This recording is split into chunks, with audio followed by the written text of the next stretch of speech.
2 లక్షల పెట్టుబడి, unlimited growth. Ecoblue AdBlue franchisee. Smart investment, great returns.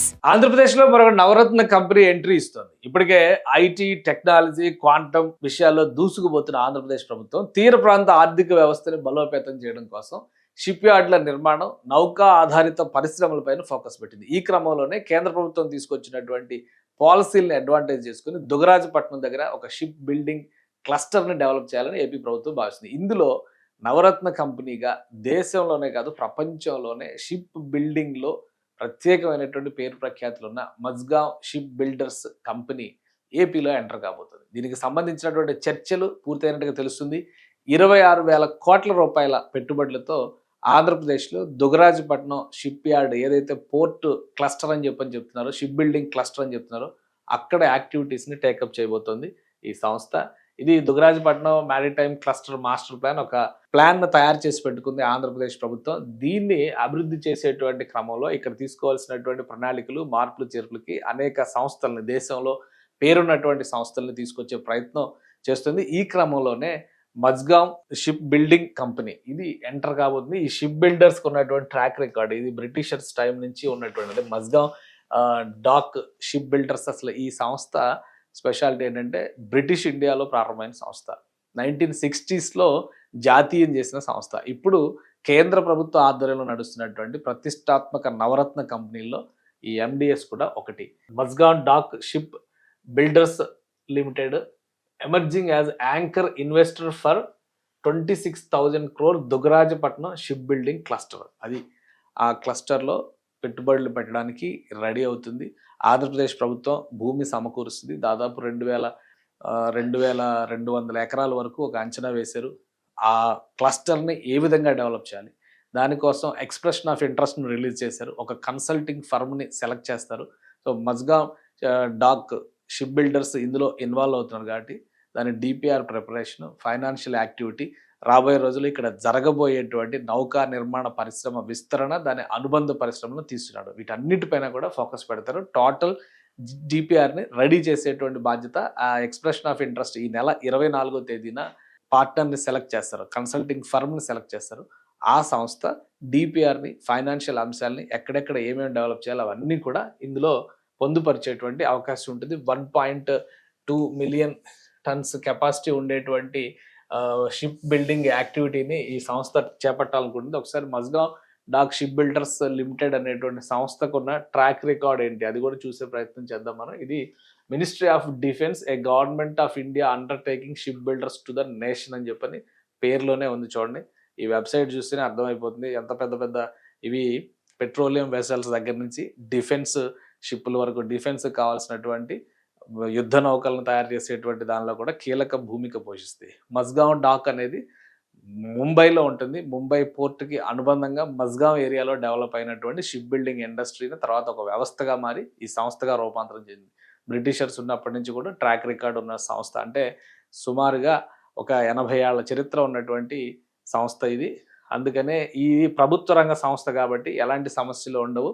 ఆంధ్రప్రదేశ్లో ఈ ఎంటర్‌ప్రెన్యూర్‌షిప్ అంతా కూడా ముఖ్యంగా దుగరాజపట్నంలో నిర్మించబోయేటువంటి క్లస్టర్లో భాగస్వామ్యం చేస్తే ఇంటర్నేషనల్ పార్ట్నర్స్ ఇందులో వచ్చే అవకాశం ఉంటుందని చెప్పి ఏపీ ప్రభుత్వం భావిస్తుంది. వీళ్ళు డెవలప్ చేసేటువంటి అనమాట offshore oil platforms, warships, submarines, offshore patrol vessels, అలానే floating border outposts, tugs, ఇక్కడ బార్జెస్, ఇవన్నీ కూడా మల్టీపర్పస్ యాక్టివిటీస్ అనమాట. అన్ని కార్గో వెషల్స్ తయారు చేయడంలో ఈ సంస్థకి ప్రపంచవ్యాప్తంగా గుర్తింపు ఉన్నటువంటి సంస్థ ఇది. అందుకనే మజ్గావ్ డాక్ షిప్ బిల్డర్స్ని ఆంధ్రప్రదేశ్ ప్రభుత్వం ఇన్వైట్ చేసింది. ప్రైమరీ డిస్కషన్స్ కంప్లీట్ అయినాయి. దాదాపు 26,000 కోట్ల పెట్టుబడులు పెట్టబోతున్నారు. రాష్ట్ర ప్రభుత్వం భూమిని సమకూరుస్తుంది. కేంద్ర ప్రభుత్వం కూడా ఇందులో వాటా పెట్టేటువంటి అవకాశం ఉంటుంది. సో ఈ షిప్ బిల్డింగ్ క్లస్టర్ డెవలప్ చేయడం వలన పూర్తిగా తీర ప్రాంత ఎకానమీ మారిపోతుందని చెప్పని అంచనా వేస్తున్నారు. ఎందుకంటే ఒకసారి మనం చూద్దాం, లొకేషన్స్ పరంగా చూస్తే ఇది దక్షిణాది, ఎక్స్ట్రీమ్ దక్షిణాది అనమాట. ప్రస్తుతం విభజించినటువంటి జిల్లాల పరంగా చూసినప్పుడు తిరుపతి జిల్లా పరిధిలో వస్తుంది. కృష్ణపట్నం పోర్ట్ మనం కోస్టల్ బెల్ట్లో సౌత్ కోస్ట్లో, ఆంధ్రప్రదేశ్ సౌత్ కోస్ట్లో ముఖ్యమైనటువంటి బెల్ట్ కింద చెప్తాము. ఇది నెల్లూరు జిల్లాలోకి వెళ్ళిపోయింది. కానీ ఇప్పుడు తిరుపతి జిల్లాకి సముద్రం వచ్చింది కాబట్టి తీర ప్రాంతం శ్రీహరికోట, ఇవన్నీ శ్రీ సిటీ, ఇవన్నీ తిరుపతి జిల్లాలో ఉన్నాయి. సో ఇప్పుడు ఎంపిక చేసినటువంటి ప్రదేశం ఇక్కడ దుగరాజపట్నం దగ్గర, అంటే పులికాట్ సరస్సు నుంచి చూస్తే కనుక ఈ డిస్టెన్స్ కూడా కనిపిస్తుంది. అలానే అసలు మీరు లొకేషన్ మ్యాప్లో చూస్తే ఇంకా క్లియర్ పిక్చర్ కనిపిస్తుంది అనమాట. అంటే గూగుల్ మ్యాప్స్లో ఇంకా క్లియర్ పిక్చర్ కనిపిస్తుంది దుగరాజపట్నంకి సంబంధించి. ఒకసారి మనం ఇలా జూమ్ చేసి చూస్తే ఇది ఆంధ్ర తమిళనాడు బార్డర్. ఆ బార్డర్ ఏరియాలో దుగరాజపట్నం, ఇది తమిళనాడు బార్డర్. ఇది చూడండి, ఇది తమిళనాడు బార్డర్. ఇటువైపు అంతా తమిళనాడు ఉంది, ఇటువైపు అంతా ఏపీ ఉంది.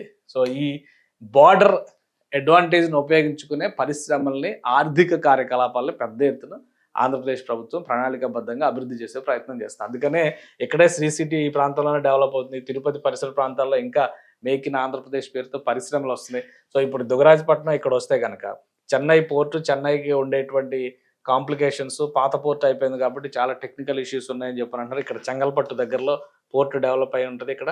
సో కొత్త పోర్టు ఉన్నప్పటికీ కూడా ఈ ఏరియాకి కనెక్టివిటీ చాలా ఈజీ అవుతుంది అనేటువంటి అభిప్రాయం. అందుకనే దుగరాజపట్నాన్ని ఈస్ట్ కోస్ట్లో షిప్ బిల్డింగ్ ఇండస్ట్రీకి ఒక ప్రధానమైనటువంటి క్లస్టర్గా డెవలప్ చేయాలని చెప్పని కేంద్ర ప్రభుత్వం కూడా భావిస్తుంది. సో ఇప్పుడు అక్కడ కూటమి ప్రభుత్వం నడుస్తుంది కాబట్టి రెండింటి మధ్య ఒక సయోధ్య సమన్వయం ఉంది కాబట్టి ఈ ప్రాంతంలో పెద్ద ఎత్తున షిప్ మేకింగ్ ఇండస్ట్రీని అభివృద్ధి చేయాలని చెప్పని భావిస్తున్నారు. మొత్తం దుగరాజపట్నం తీర ప్రాంతం, ఈ తీర ప్రాంతంలోనే ఈ క్లస్టర్ మొత్తం కూడా డెవలప్ చేస్తారన్నమాట. సో మొత్తం 26,000 కోట్ల రూపాయల పెట్టుబడులు రాబోతున్నాయి ఈ ఇన్వెస్ట్మెంట్స్ రూపంలో. పెద్ద ఎత్తున పరిశ్రమలు, అనుబంధ పరిశ్రమలు కూడా వస్తాయి. కేవలం షిప్ బిల్డింగ్ అంటే ఈ షిప్ బిల్డింగ్ కంపెనీ ఒకటే ఉండదు.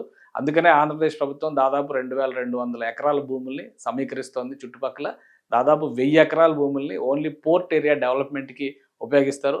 మరొక 1,300 ఎకరాల వరకు ఒక ఇండస్ట్రీ క్లస్టర్గా డెవలప్ చేయడం ద్వారా అక్కడ షిప్ బిల్డింగ్ ఇండస్ట్రీకి సంబంధించినటువంటి వ్యవస్థల్ని, సంస్థల్ని ఆహ్వానించేటువంటి ప్రయత్నం ఆంధ్రప్రదేశ్ ప్రభుత్వం చేస్తుంది. దానికి కావాల్సినటువంటి ఇన్ఫ్రాస్ట్రక్చర్ డెవలప్మెంట్, అక్కడ చేయబోయేటువంటి వనరులు, వసతులు, రాకపోకలకి, రవాణా సౌకర్యాలకు కావాల్సినటువంటి వ్యవస్థలు, వీటన్నిటిని కూడా ఏపీఐఐసి డెవలప్ చేస్తుంది ఆంధ్రప్రదేశ్ ప్రభుత్వ దిశానిర్దేశం ప్రకారం. అలానే Mazagon dock ship developers company ఏం చేస్తుందంటే టోటల్ డిపిఆర్ ప్లానింగ్ అంతట్లో కూడా ఇన్వాల్వ్ అయింది.